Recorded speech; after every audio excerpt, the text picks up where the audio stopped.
एक पुराने जंगल में हरे भरे पेड़ों के बीच रहता था एक राजसी नाग और उसकी प्यारी नागिन। वो नागमणि के रक्षक थे, एक बहुत ही पावरफुल चीज। नाग जिसके शल्क हजारों सूर्यास्त जैसे चमकते थे, वो बहुत ही ज्ञानी था। नागिन जिसकी आंखें पिघले हुए सोने जैसी थीं, उसकी सुंदरता और फुर्ती का कोई जवाब नहीं था। साथ में वो बैलेंस के रक्षक थे, एक पुराने लेगेसी के प्रोटेक्टर्स।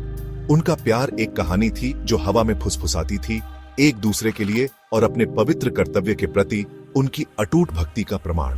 वो एक दिल, एक जान थे, नागमणि की रक्षा करने के लिए किस्मत से बंधे हुए। दुनिया का भाग्य वो जानते थे, उनके स्केली कंधों पर टिका था। नागमणि अकल्पनीय शक्ति का एक रत्न, हजारों सूरज की ऊर्जा से धड़कता हुआ। किंवदंतियां इसकी रचना समय की शुरुआत में हुई थी, ब्रह्मांड में हार्मनी बनाए रखने के लिए देवताओं का एक उपहार। इसकी चमक बीमारों को ठीक कर सकती है, अमृता दे सकती है, यहां तक कि रियलिटी के फैब्रिक को भी कंट्रोल कर सकती है। लेकिन गलत हाथों में ये अनइमेजिनेबल केओस ला सकता है, दुनिया को अंधेरे में डुबो सकता है। नाग और नागिन इस सच्चाई को अच्छी तरह जानते थे। उन्होंने सदियों से नागमणि की रक्षा की थी, उनकी विजिलेंस कभी कम नहीं हुई। वे इतनी बड़ी शक्ति के साथ आने वाली भयानक जिम्मेदारी को समझते थे।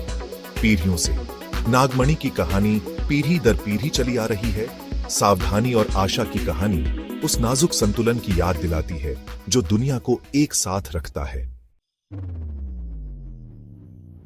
जंगल की सीमाओं से बहुत दूर एक नया खतरा उभर रहा था। एक अंधेरा दुनिया भर में अपने जाल फैला रहा था, एक बुराई जो विनाश और निराशा की फुसफुसा रही थी। इस बढ़ती हुई बुराई की खबर नाग और नागिन तक पहुंची। शुद्ध अंधेरे की एक एंटिटी जिसे केवल काल नाग के नाम से जाना जाता है। यह पावर चाहता था, सारी क्रिएशन पर डोमिनियन, और यह अपनी बुरी महत्वाकांक्षाओं को पूरा करने के लिए नागमणि चाहता था। हवा बेचैनी से भर गई, जंगल के जानवर चुप हो गए, पेड़ भी डर से कांपने लगे। नाग और नागिन जानते थे कि इस नई बुराई का सामना करने का समय आ गया है, लेकिन वे यह भी जानते थे कि वे इसे अकेले नहीं कर सकते।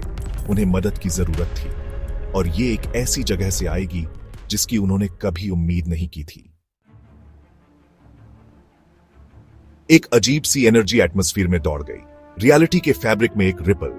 एक दूर की दुनिया से 4 लोग प्रकट हुए।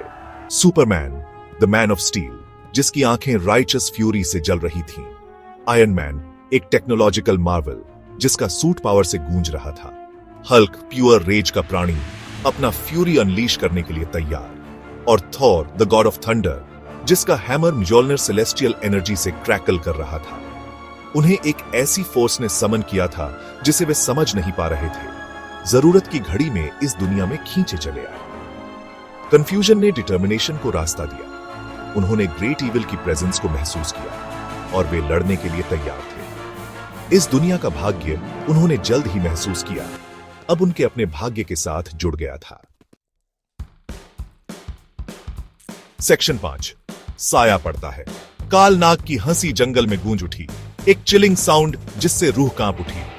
उसकी आंखें जलते हुए कोयले की तरह नाग और नागिन पर टिकी हुई थीं। नागमणि के लिए उसकी डिजायर साफ दिख रही थी। वह स्वर्लिंग डार्कनेस से निकला, एक मॉन्स्टरस सर्पेंट। उसके स्केल्स रात जैसे काले, उसके दांत वेनम से टपक रहे थे। डर उन्हें निगलने की धमकी दे रहा था, लेकिन नाग और नागिन अपनी जगह पर डटे रहे। वे प्रोटेक्टर्स थे, इस मॉन्स्टरस एंटिटी के खिलाफ डिफेंस की आखिरी लाइन। जैसे ही काल नाग पास आया, जंगल का फर्श कांप गया, उसकी परछाई सब कुछ निगल गई। यह एक ऐसी बैटल थी जो वे शायद न जीत पाए, लेकिन फिर भी वे लड़ेंगे, अपने प्यार के लिए, अपने कर्तव्य के लिए, दुनिया के भाग्य के लिए। हजारों तूफानों के फोर्स के साथ बैटल शुरू हो गई। काल नाग ने झपट्टा मारा, उसके जबड़े चटक रहे थे, लेकिन नाग और नागिन बहुत तेज थे। वे मुड़े और हमला किया, उनके दांत नुकीले, उनकी आंखें डिफायंस से जल रही थी। सुपरमैन आगे बढ़ा, उसकी मुट्ठी काल नाग के जबड़े से टकराई। इंपैक्ट से जमीन हिल गई, लेकिन मॉन्स्टरस सर्पेंट मुश्किल से हिला। आयरन मैन ने रिपल्सर रेज की बौछार कर दी। एनर्जी ब्लास्ट्स ने हवा को झुलसा दिया। थॉर ने म्जोल्निर की ताकत बुलाई, बिजली के बोल्ट काल नाग पर गिर पड़े। हल्क, ग्रीन फ्यूरी का एक बवंडर, सर्पेंट की इम्पेनेट्रेबल खाल पर अपनी मुट्ठियां पटकता रहा। जंगल का फर्श एनर्जी और साउंड का एक मेलस्ट्रॉम बन गया, जिंदगी और मौत का एक कैओटिक डांस। नाग और नागिन फंस गए हुए बाघों की तरह लड़े। एक दूसरे के लिए उनका प्यार उनकी हर चाल को फ्यूल कर रहा था। लेकिन काल नाग रिलेंटलेस था। उसकी पावर असीमित लग रही थी। उसने अपनी पूंछ से नाग पर वार किया, जिससे वह पेड़ों के एक क्लस्टर में जा गिरा। नागिन चीख उठी। अपने प्यारे को गिरते देख उसका दिल टूट गया। उसकी एंग्विश को देखकर प्रोटेक्टिव एनर्जी का एक सर्ज सुपरमैन में दौड़ गया। प्यार और लॉस की एक डीप अंडरस्टैंडिंग उसके अंदर रेजोनेट कर रही थी। वह जानता था कि उसे इसे खत्म करना होगा, भले ही इसका मतलब खुद को खतरे में डालना हो। वह काल नाग की ओर उड़ा। उसकी आंखें एक फायरी इंटेंसिटी से जल रही थीं। सुपरमैन ने एक जोरदार दहाड़ के साथ काल नाग को हवा में उठा लिया। थॉर ने अपनी सेलेस्टियल पावर की पूरी फोर्स को समन करते हुए मिजोल्निर को ब्लाइंडिंग एनर्जी से चार्ज किया। उसने हैमर को सुपरमैन की ओर फेंका, जिसने उसे एक जोरदार क्लैंग के साथ पकड़ लिया। सुपरमैन और मिजोल्निर की कंबाइंड पावर काल नाग में बह गई। उसकी डार्क एनर्जी बिखर गई। उसका शरीर काले धुएं के कणों में घुल गया। जंगल शांत हो गया। हवा ओजोन और जली हुई स्केल्स की गंध से भरी धीरे धीरे साफ होने लगी। हीरोज ब्रूज्ड और बैटर्ड गिरे हुए नाग के चारों ओर इकट्ठा हो गए। वह गंभीर रूप से घायल था। उसकी लाइफ फोर्स लुप्त हो रही थी। नागिन उसके आंसू बारिश की तरह गिर रहे थे। उसे अपनी बाहों में थामे हुए थी। अपनी आखिरी सांस के साथ नाग बोला। उसकी आवाज कमजोर थी, लेकिन ग्रेटिट्यूड से भरी हुई थी। तुमने हमें बचाया, हमारी दुनिया को बचाया। उसने अपनी प्यारी नागिन की ओर देखा। उसकी आंखें प्यार से भरी हुई थीं। मेरे प्यार, अब समय आ गया है।